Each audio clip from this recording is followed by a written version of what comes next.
The 10 blood tests everyone should understand. You've probably held a blood test report, a page of numbers, short forms, and little arrows marking some high or low. Most of us just scan for normal and file it away. But that page is one of the most useful conversations your body can have with you if you know how to read it. In India, we run huge numbers of blood tests, yet few of us are taught what the results mean. So today, no fear. Just the why, the 10 tests that matter most, what each really checks, and how to read any report calmly without panic. What is a blood test? From one small vial, a lab reads how your major systems are doing, a dashboard, not a verdict. And the most important idea in this whole video, an arrow is not a diagnosis. A result just outside the range is usually a reason to look again, not to panic. Abnormal doesn't mean doomed. Normal doesn't mean invincible. What a result means is decided by your symptoms and your doctor, not the arrow alone. So before the tests, learn to read any report. That normal range isn't a wall between healthy and sick, it's the middle of what's found in most healthy people, covering about 95 out of 100. So out of every 20 healthy people, around one is flagged high or low by chance. Ranges shift from lab to lab, so the one on your report is what counts. The H and L flags are statistical, not a judgment. The machine doesn't know your age, your medicines, or how you feel. And the most useful habit. Watch the trend, not the snapshot. A value drifting year on year tells you far more than one reading. And one borderline result chased too hard just leads to needless worry. Test 1, where almost every report begins, the complete blood count or CBC. It measures hemoglobin, which carries oxygen, white cells, part of your immune system, and platelets, which help blood clot. Low hemoglobin means anemia, which can be linked to tiredness, breathlessness, or pale skin, though mild anemia often has no symptoms. A high white cell count can suggest infection, but alone doesn't confirm it. And low platelets matter here especially. That's one thing doctors watch in dengue. No fasting needed. Test 2 is your blood sugar, measured two ways. Fasting glucose is your level after an overnight fast. HbA1c reflects your average sugar over the last 2 to 3 months, a film, not a photo. On fasting sugar, under 100 is normal. 100 to 125 is pre-diabetes. 126 or above on a repeat points to diabetes. On HbA1c, under 5.7 is normal. 6.5 and above points to diabetes. One caveat: inherited conditions like thalassemia or sickle cell trait, common in our region, can make HbA1c read falsely high or low. So if it and your fasting sugar disagree, your doctor uses other tests. India carries one of the world's biggest diabetes burdens, often striking younger, so catching prediabetes early is invaluable. Test 3 is the lipid profile, your cholesterol panel. LDL, the bad kind that deposits in arteries. HDL, the good kind that clears it, triglycerides, and total. Here's where many of us get falsely reassured. As South Asians, we often carry low good cholesterol and high triglycerides even when the total looks normal. So the pattern matters more than the headline figure. The targets that count are set by your doctor for your risk.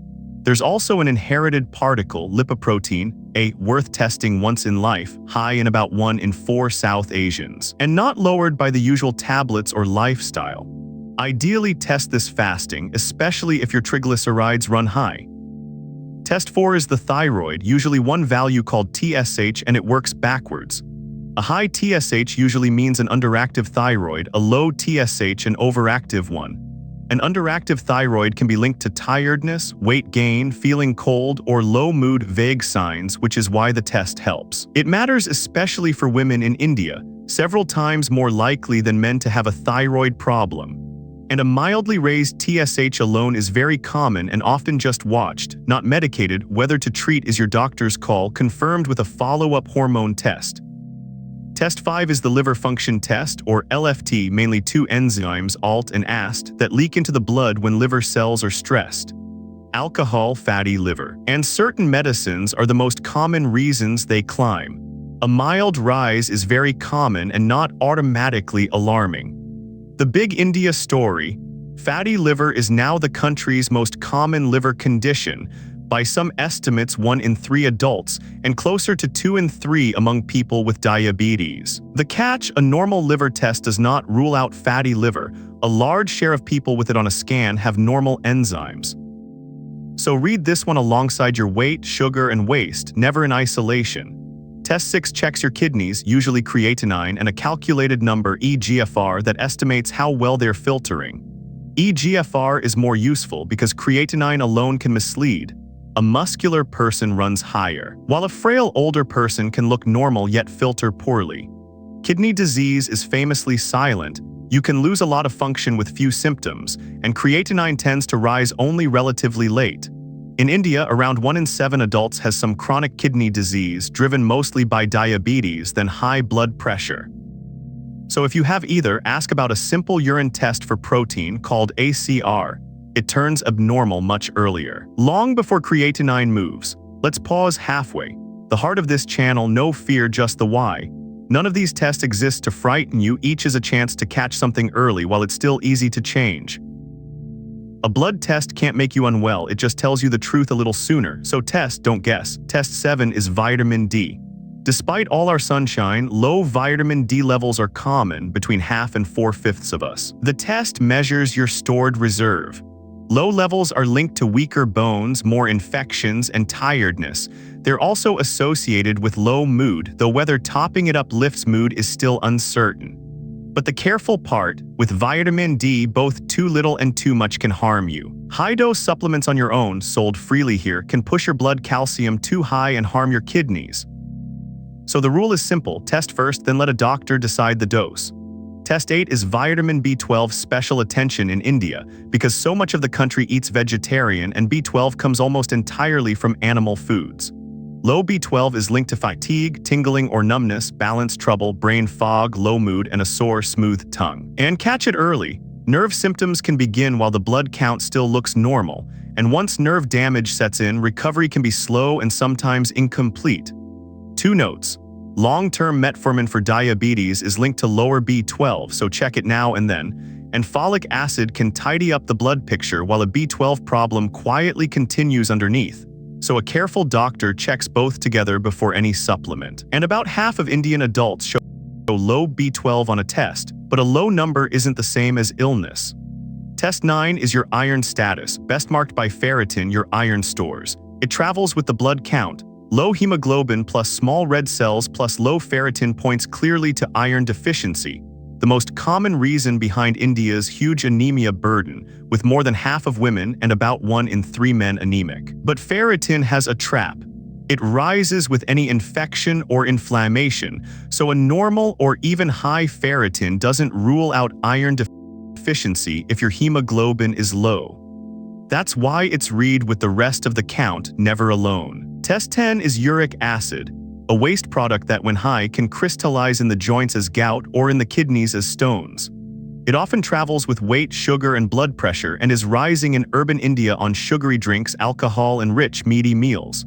But the calm, important part, a high uric acid on its own, no gout, no stones, no symptoms, usually does not need medication. The first response is almost always lifestyle, not a tablet. So don't rush to medicate a quietly high uric acid, talk it through with your doctor first. So step back. In India, we tend to run low on some things, iron, vitamin D, B12, and high or earlier on others. Sugar, fatty liver, kidney disease, uric acid, and that low good high triglyceride cholesterol pattern. That's not to alarm you, but to show you where to point your attention. It's also why guidance here suggests starting routine checks earlier than in the West. Around age 30 for many, and sooner with extra weight, a family history, or if you just don't feel right.